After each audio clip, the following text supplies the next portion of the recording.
आप सभी को जय मसीह के दोस्तों। आपका स्वागत है हमारे चैनल बाइबल के वचन पर। दोस्तों, आज की वीडियो में हम मत्ती रचित सुसमाचार का 23 अध्याय को पढ़ेंगे। तो अगर आपको वीडियो अच्छी लगती है तो इसे लाइक करें, और आप हमारे साथ बाइबल अध्ययन के लिए जुड़ना चाहते हैं तो हमारे चैनल को सब्सक्राइब करें और बेल आइकन को प्रेस जरूर करें। यहाँ इस प्रकार लिखा है, तब यीशु ने भीड़ से और अपने चेलों से कहा, शास्त्री और फरीसी मूसा की गद्दी पर बैठे हैं, इसीलिए वे तुमसे जो कुछ कहे वह करना और मानना, परंतु उनके से काम मत करना, क्योंकि वे कहते तो हैं पर करते नहीं। वे एक ऐसे भारी बोझ को जिसको उठाना कठिन है बांधकर उन्हें मनुष्यों के कंधों पर रखते हैं, परंतु स्वयं उसे अपनी उंगली से भी सरकाना नहीं चाहते। वे अपने सब काम लोगों को दिखाने के लिए करते हैं। वे अपने ताबीजों को चौड़ा करते और अपने वस्त्रों की कोरे बढ़ाते हैं। भोज में मुख्य मुख्य स्थान और सभा में मुख्य मुख्य आसन, बाजारों में नमस्कार और मनुष्यों में रब्बी कहलाना उन्हें भाता है। परंतु तुम रब्बी न कहलाना, क्योंकि तुम्हारा एक ही गुरु है और तुम सब भाई हो। पृथ्वी पर किसी को अपना पिता ना कहना, क्योंकि तुम्हारा एक ही पिता है जो स्वर्ग में है। और स्वामी भी ना कहलाना, क्योंकि तुम्हारा एक ही स्वामी है, अर्थात मसीह। जो तुम में बड़ा हो वह तुम्हारा सेवक बने। जो कोई अपने आप को बड़ा बनाएगा वह छोटा किया जाएगा, और जो कोई अपने आप को छोटा बनाएगा वह बड़ा किया जाएगा। हे कपटी शास्त्रियों और फरीसियों, तुम पर हाय, तुम मनुष्यों के लिए स्वर्ग के राज का द्वार बंद करते हो। ना तो स्वयं ही उसमें प्रवेश करते हो और ना उसमें प्रवेश करने वालों को प्रवेश करने देते हो। हे कपटी शास्त्रियों और फरीसियों, तुम पर हाय, तुम विधवाओं के घरों को खा जाते हो और दिखाने के लिए बड़ी देर तक प्रार्थना करते रहते हो, इसीलिए तुम्हें अधिक दंड मिलेगा।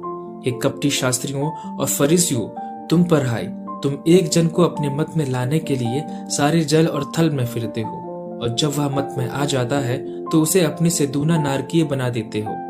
हे अंधे अगुओ, तुम पर हाय, जो कहते हो कि यदि कोई मंदिर की शपथ खाए तो कुछ नहीं, परंतु यदि कोई मंदिर के सोने की सौगंध खाए तो उससे बंध जाएगा। हे मूर्खों और अंधो, कौन बड़ा है, सोना या वह मंदिर जिससे सोना पवित्र होता है? फिर कहते हो कि यदि कोई वेदी की शपथ खाए तो कुछ नहीं, परंतु जो भेंट उस पर है यदि उसकी कोई शपथ खाए तो बंध जाएगा। हे अंधो, कौन बड़ा है, भेंट या वेदी जिससे भेंट पवित्र होती है? इसीलिए जो वेदी की शपथ खाता है वह उसकी और जो कुछ उस पर है उसकी भी शपथ खाता है। जो मंदिर की शपथ खाता है वह उसकी और उसमें रहने वाले की भी शपथ खाता है। जो स्वर्ग की शपथ खाता है वह परमेश्वर के सिंहासन की और उस पर बैठने वाले की भी शपथ खाता है।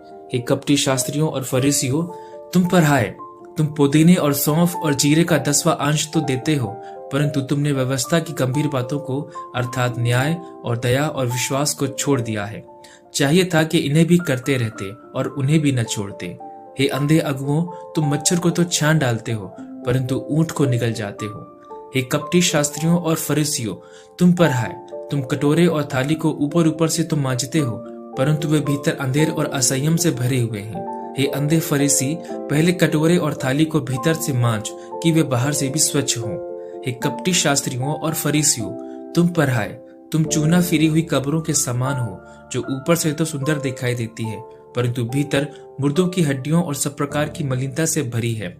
इसी रीति से तुम भी ऊपर से मनुष्यों को धर्मी दिखाई देते हो, परंतु भीतर कपट और अधर्म से भरे हुए हो। हे कपटी शास्त्रियों और फरीसियों, तुम पर हाय, तुम भविष्यवक्ताओं की कब्रें संवारते और धर्मियों की कब्रें बनाते हो और कहते हो, यदि हम अपने बाप दादों के दिनों में होते तो भविष्यवक्ताओं की हत्या में उनके साझी ना होते। इससे तो तुम अपने आप पर ही गवाही देते हो कि तुम भविष्यवक्ताओं के हत्यारों की संतान हो। अतः तुम अपने बाप दादों के पाप का घड़ा पूरी तरह भर दो। हे सांपों, हे करेतों के बच्चों, तुम नरक के दर्द से कैसे बचोगे?